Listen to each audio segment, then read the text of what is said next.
Imagine, for a moment, a galaxy bathed in the light of a golden age. Not a time of ancient legends, nor the twilight years of the Republic, but a vibrant epic just centuries before the Skywalker saga.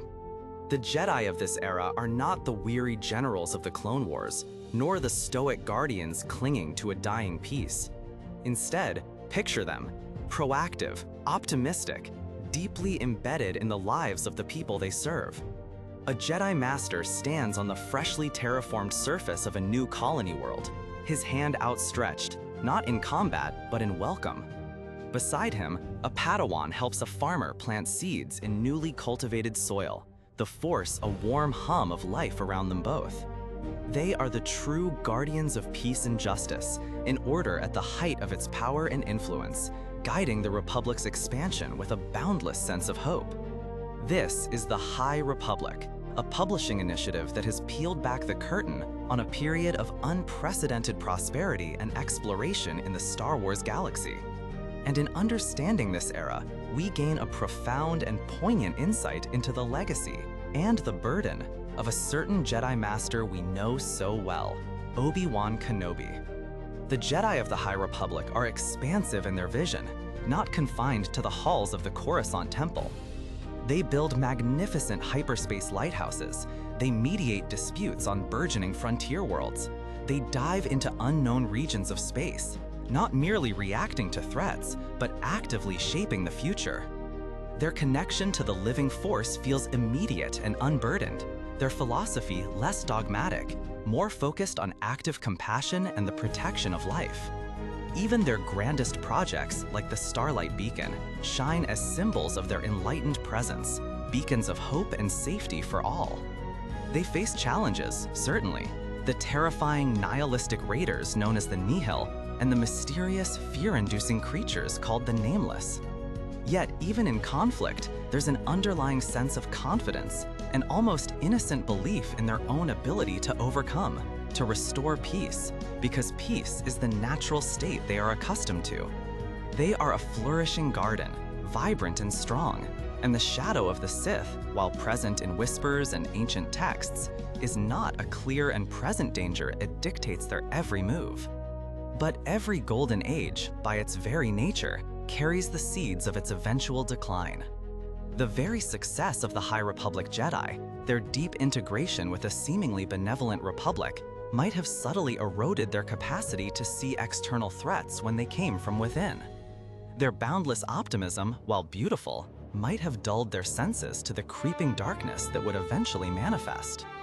Their strength, their unwavering belief in their own purpose, could, over centuries, calcify into a rigidity that struggles to adapt when the galaxy itself begins to rot.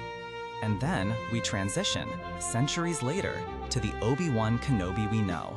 A man forged in the fires of a galactic civil war, a conflict that tore apart the very fabric of the Jedi Order and the Republic it served. The Jedi he knows are by then a shadow of their High Republic predecessors. They are weary, their numbers dwindling, their philosophy often perceived as dogmatic and out of touch. Their connection to the Force, perhaps, has become more intellectual, less visceral. They have become generals, burdened by military strategy, their peacekeeping roles twisted into a warfighting necessity. The poignancy of Kenobi's story, viewed through the lens of the High Republic, becomes truly profound. He inherited a crumbling legacy, a great tree whose roots had been severed. He never knew the true Golden Age, he only knew the twilight. Yet, in his quiet dedication, his unwavering compassion even in the face of betrayal, and his steadfast adherence to the ideals of peace and justice, Kenobi embodied the very best of what the High Republic Jedi once were. He carried their true spirit, not the institutional dogma that had developed over centuries, but the core essence of what it meant to be a Jedi. Consider his path, his deep devotion to his friends, his persistent efforts to guide Anakin despite mounting frustration, his ultimate sacrifice of self, receding into the shadows on Tatooine to safeguard the future.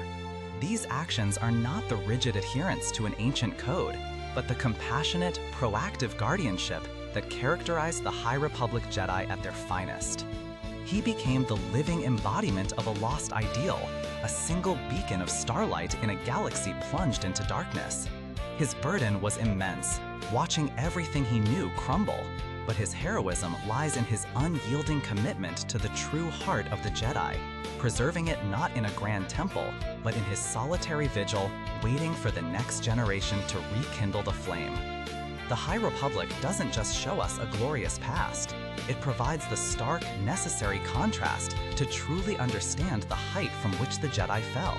And in doing so, it illuminates the truly immense courage and quiet strength of Obi-Wan Kenobi, making his struggle not just a personal tragedy, but a heroic effort to safeguard the very soul of the Jedi Order. He carried the weight of a fallen golden age on his shoulders, and in his humble endurance, he ensured that the true light of the Jedi would, eventually, rise again. This intricate layering of past and future, of glory and decline, is what makes Star Wars storytelling so rich. What are your thoughts on how the High Republic era deepens our understanding of the prequel-era Jedi, and particularly Obi-Wan Kenobi? Share your insights in the comments below. And if you enjoyed this journey through the eras, please consider liking this video and subscribing for more explorations into the galaxy far, far away. Until next time, may the Force be with you.